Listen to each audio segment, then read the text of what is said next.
Hi everyone, कैसे हो आप सभी लोग। आई होप आप लोग अच्छे होंगे। मैं हूं राहुल जायसवाल एंड स्वागत करता हूं आप सभी का एक बार फिर हमारे यूट्यूब चैनल JR ट्यूटोरियल्स में।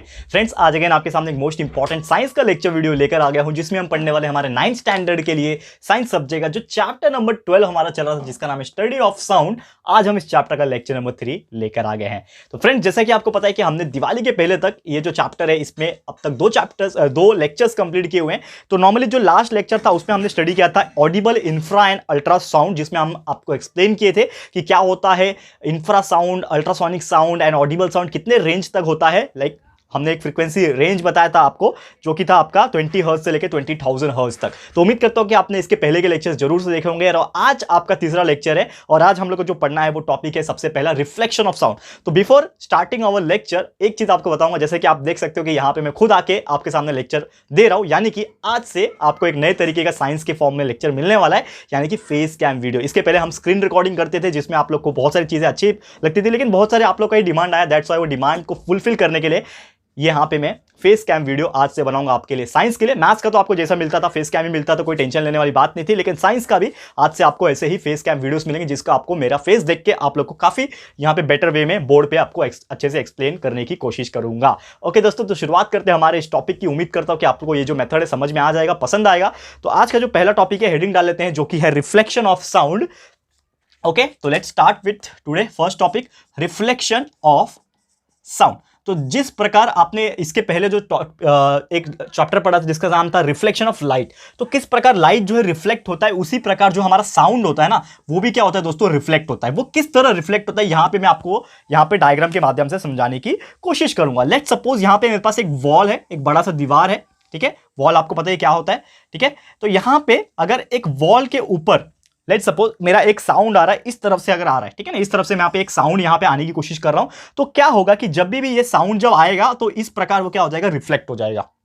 यानी कि अगर मैं एक नॉर्मल ड्रॉ करूं, नॉर्मल मतलब क्या होता है, एक परपेंडिकुलर आप बोल सकते हो। तो यहां पे एक परपेंडिकुलर ड्रॉ में जब करूंगा कि कभी भी कोई भी इंसिडेंट रे ऑफ साउंड, जिस प्रकार लाइट आता था, आपको मैंने बताया था लाइट अगर आ रहा है तो उसी डायरेक्शन से वो चले भी जाएगा, रिफ्लेक्ट हो जाएगा। तो सेम उसी प्रकार साउंड का भी होता है कि जो एंगल से आ रहा है, लेट्स सपोज यहां पे एक θ1, थीटा हम लोग एंगल के लिए यूज करते हैं, मैंने आपको बहुत बार बताया हुआ है, थीटा स्टैंड्स फॉर एंगल। तो अगर यहां पे θ1 के एंगल से एक साउंड जो है वो आ रहा है और कोई भी जगह पे टकरा रहा है, लेट्स सपोज एक दीवार है या फिर कहीं पे भी वो टकरा रहा है, तो क्या होगा, उसी एंगल से वो रिफ्लेक्ट भी हो जाएगा, और उसको हम लोग डिनोट करते हैं θ2 से। यानी कि अगर मैं बात बताऊं आपको कि जो θ1 रहेगा that will be equal to θ2, यानी कि दोनों के दोनों एंगल्स क्या हो जाएंगे, यहां पे दोनों सेम हो जाएगा। तो क्या बोला है डेफिनेशन पॉइंट ऑफ व्यू, ये तो मैंने आपको एक प्रैक्टिकल चीजें एक डायग्राम के हिसाब से मैंने आपको समझाने की कोशिश की है। उम्मीद करता है ये चीज समझ में आ गया होगा, बेसिक चीज।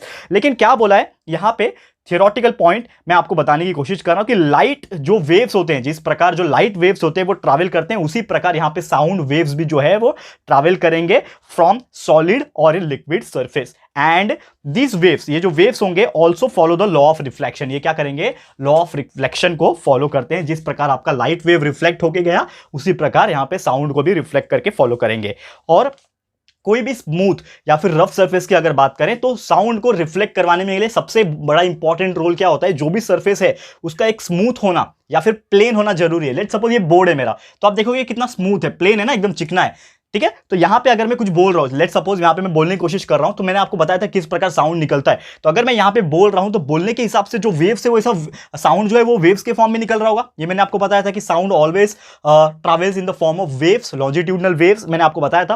तो जब मैं कुछ बोल रहा हूं यहां पे, तो एक वेव जो है वो निकलने की कोशिश कर रहा है, और जब भी वेव्स यहां पे निकल रहा है तो बोर्ड पे टकराने के बाद, जो मैं बोल रहा हूं बोर्ड पे टकराने के बाद, वो उसी एंगल से वो रिफ्लेक्ट भी हो रहा होगा वहां पे। ये मैं समझाने की कोशिश कर रहा हूं आपको। क्लियर है दोस्तों? तो जो मैं वेव्स के हिसाब से मैं बोल रहा हूं, यानी कि जो भी मैं एक एंगल के हिसाब से बोल रहा हूं, उसी एंगल से क्या हो जाएगा, वो टकरा जाएगा। And that is I am talking about, that is reflection of sound. Same light के जैसे ही होता है कि जो एंगल से लाइट आ रही है उसी एंगल से टकरा के चले जाएगा। लेकिन सबसे बड़ा फैक्टर क्या था, प्लेन होना। लेकिन अगर मैं आपको बोलूं ये बोर्ड की जगह पे कुछ ऐसा चीज होता, लेट्स सपोज पहाड़ जैसा कुछ चीज होता, कुछ यहाँ पे पतरे जैसा चीज होता, जिसका सरफेस अनइवन होता। अनइवन मतलब खड्डे होते, कहां पे ऊंचे होते, या फिर प्लेन नहीं होता, खड़बड़ी होती। इन शॉर्ट में नॉर्मल हिंदी यूज वर्ड करूंगा, तो खड़बड़ी होती, तो क्या होगा, जब भी मैं बोलने की कोशिश करूंगा तो वेव्स जो है वो जाएगा यहां तक, लेकिन यहां पे कुछ प्लेन ना होने की वजह से अगर खड़बड़ा है तो ऊंचे वाले पार्ट पे टकराए तो हो सकता है वो उधर ही वापस रिटर्न हो जाए, अगर कुछ ऐसे टेढ़े मेढ़े पार्ट पे टकराए तो हो सकता है वो ऊपर चले जाए नीचे चले जाए, मतलब इसके जो एंगल्स होंगे वो चेंज हो सकते हैं डिपेंडिंग अपॉन द सरफेस जहां पे वो टकरा रहा है। क्लियर है दोस्तों? तो मैं यही बताने की कोशिश कर रहा था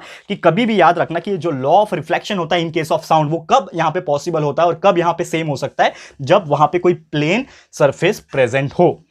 क्लियर है? तो यहां पे स्मूथ या फिर जो रफ सरफेस है वहां पे जरूरत पड़ती है, और जो डायरेक्शन होगा इंसिडेंट साउंड का यहां पे वो ट्रैवल करता है और रिफ्लेक्ट करता है, और it makes the equal angle, जो मैंने आपको यहां पे बताने की कोशिश करे, always makes an equal angle sound waves का। θ1 इज इक्वल टू θ2 दिखा रहा हूं मैं यहां पे, तो वो हमेशा इक्वल एंगल में ट्रैवल करता है कि जो भी एंगल से हम लोग यहां पे बोलेंगे उसी एंगल से वो रिफ्लेक्ट होगा। वही मैं बताने की कोशिश कर रहा हूं, यहां पे ये चीज आपको क्लियर हो गया। तो ये था हमारा पहला टॉपिक जिसको हम लोग बोलते हैं रिफ्लेक्शन ऑफ साउंड, इस प्रकार वो रिफ्लेक्ट हो रहा है। लेकिन इसमें भी एक बहुत बड़ा इंपॉर्टेंट फैक्टर ये है, एक और टॉपिक जो है नेक्स्ट आप देखोगे, टेक्स्ट बुक आपके पास जरूर से होना चाहिए दोस्तों, याद रख लेना, टेक्स्ट बुक आपके पास है तो बहुत हेल्प मिलेगा आप लोग को, तो याद रख लेना। एंड सेकंड जो टॉपिक है इसी के बाद का आप देखोगे जो कि है good and bad reflectors of sound. ठीक है ना, हेडिंग डाल देता हूं मैं आप लोग के लिए, good and bad reflectors of sound. ठीक है, ओके, इसको रफ कर लेते हैं सबसे पहले, फिर आपको मैं बताऊंगा गुड एंड बैड रिफ्लेक्टर्स क्या होते हैं।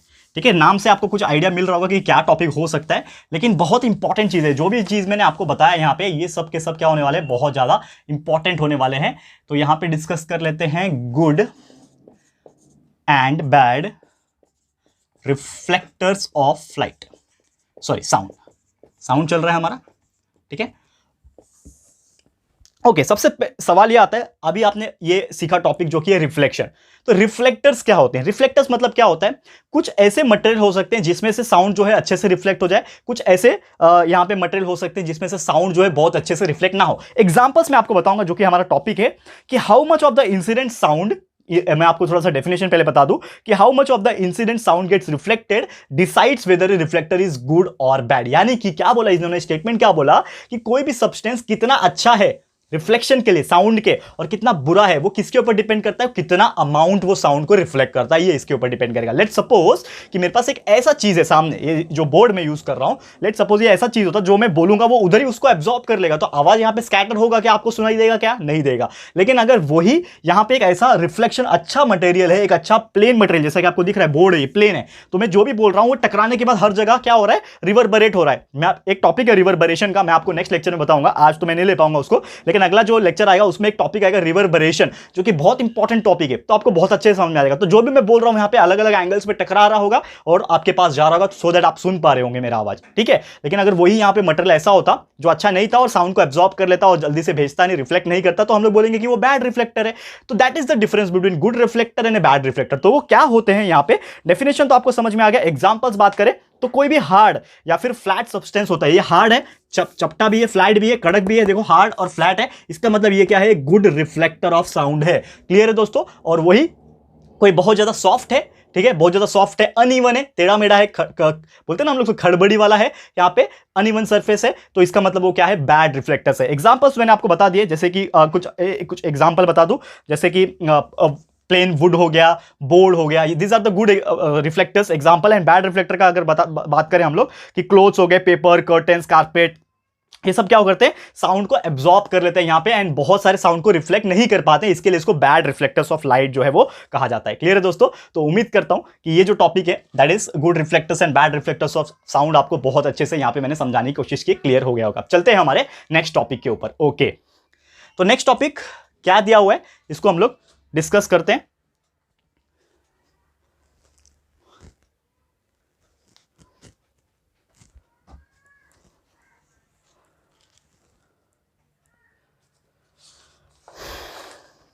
ओके, क्या दिया हुआ है next topic, good and bad reflectors तो कंप्लीट हो गया। Let's start our another topic जिसका नाम है इको। बहुत ही बेहतरीन टॉपिक है, ये वर्ड आपने बहुत बार सुना होगा, eco.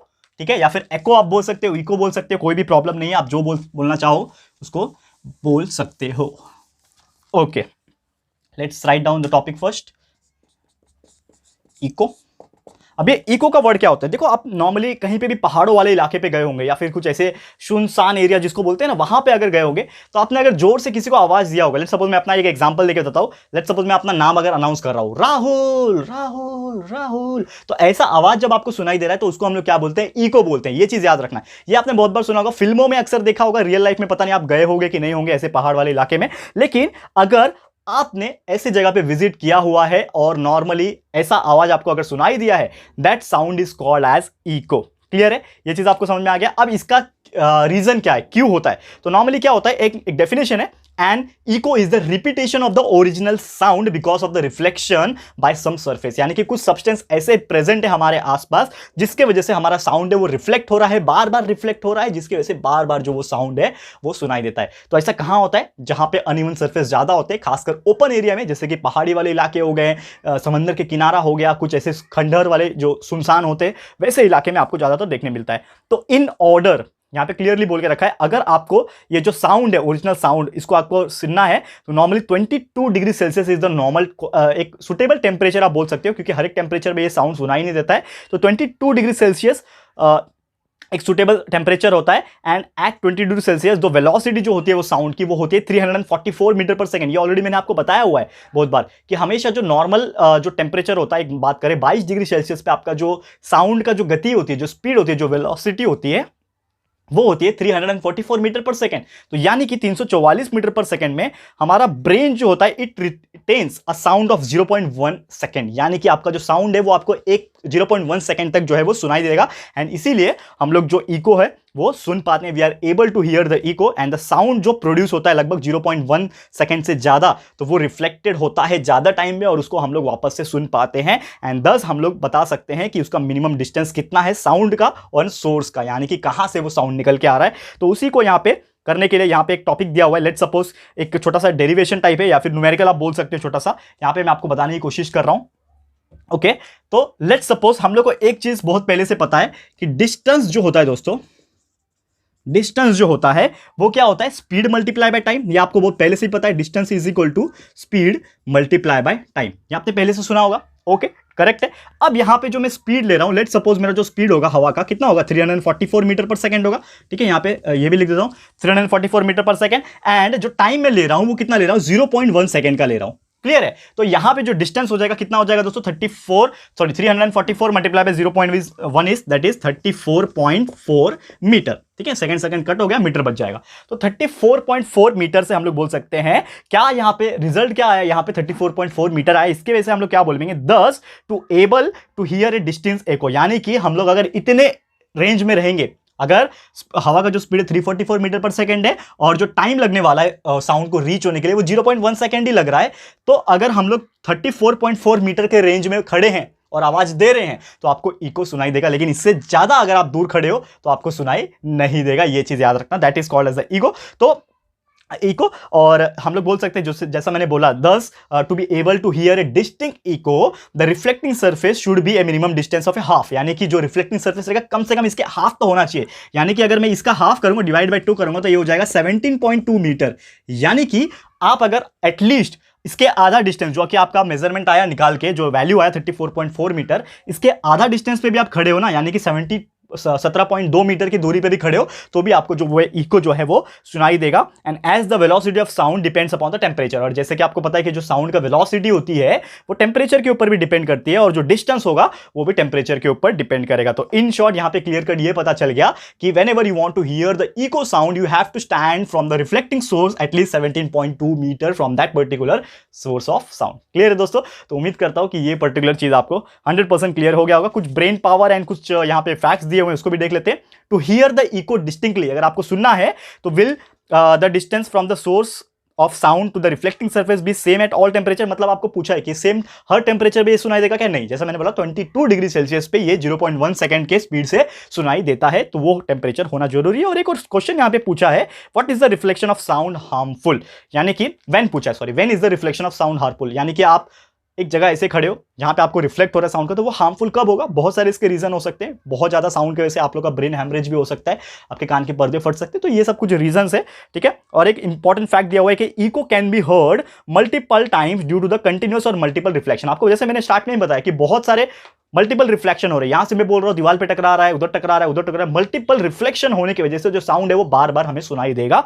That is called as echo. तो एक टेंपल है, टेंपल आप बोल सकते हो कि जो गोल गुम्बट एक विजापुर में है, गोल गुम्बट जो है विजापुर में, वो एक एक्सीलेंट एग्जांपल है इको का, जो कि कर्नाटका में आता है। जैसे कि डायग्राम आपको मेंशन कर रहा होगा, डायग्राम इसमें आप देख सकते हो टेक्स्ट बुक में, तो आपको नजर आएगा। तो ये कुछ एग्जांपल है जहां पे इको आपको अक्सर सुनाई देता है, एंड वादियों में अक्सर सुनाई देता है, जो पहाड़ी वाले इलाके होते हैं वहां पे तो अक्सर सुनाई देता है। तो दोस्तों यही था हमारा आज का टॉपिक, जिसमें हमने बहुत इंपॉर्टेंट चीज पढ़ा, रिफ्लेक्शन ऑफ साउंड पढ़ लिया एंड इको पढ़ लिया। ये दो बहुत इंपॉर्टेंट कंसेप्ट है। उम्मीद करता हूं कि आप लोगों को ये चीज समझ में आ गया होगा। एंड जो अगला टॉपिक है, जो आपका जैसे मैंने आपको अभी बताया था, रिवर्बरेशन, जो कि एक बहुत इंपॉर्टेंट टॉपिक है, रिवर्बरेशन। तो इसको हम लोग पढ़ेंगे हमारे अगले लेक्चर, यानी कि जब लेक्चर नंबर 4 आपके लिए लेकर आऊंगा। एक अगेन बहुत ही इंपॉर्टेंट टॉपिक है, तो बिल्कुल मिस मत कीजिएगा। अगला जो लेक्चर होने वाला है बहुत इंपॉर्टेंट, रिवर्बरेशन के लिए तैयार रहेगा अगले लेक्चर में।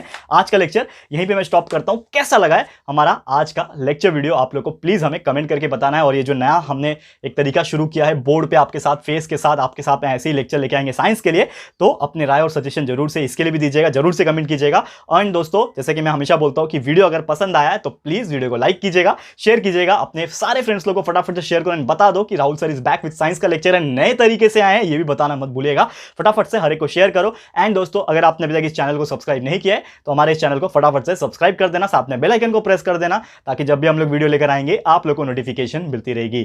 ठीक है फ्रेंड्स, तो मिलते हैं हमारे अगले वीडियो में। ये वीडियो देखने के लिए thank you and good bye.